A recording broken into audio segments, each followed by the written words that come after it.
strašidýlko Emíle, patří do všech pastýle. Strašidýlko Emíle, chce si s vámi někdy hrát.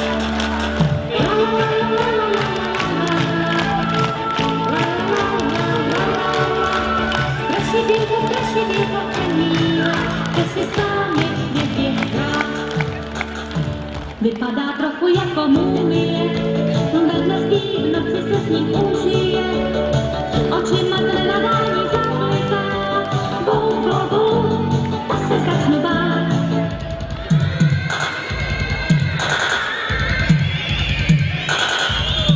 Strašidýlko Emíle, patří do všech postýle.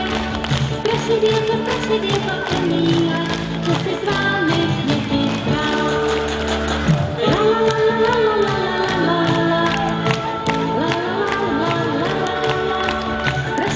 Strašidýlko Emíle, chce si s vámi někdy hrát. Nosí mi otrávená jablka, někdy se přestojí i zatoka. Já však vím, že je to můj Emíle, klidně spím, nechám si ho zdát.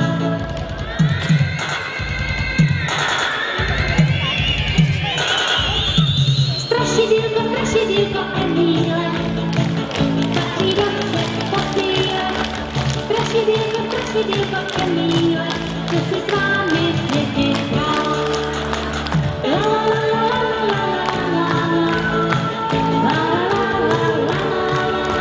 Strašidýlko Emíle, chce si s vámi někdy hrát.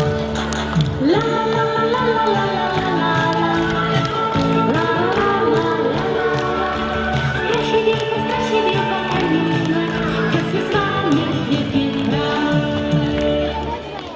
Strašidýlka Emíle, úžasný výkon pro rodiče, maminky i jejich nádherné děti.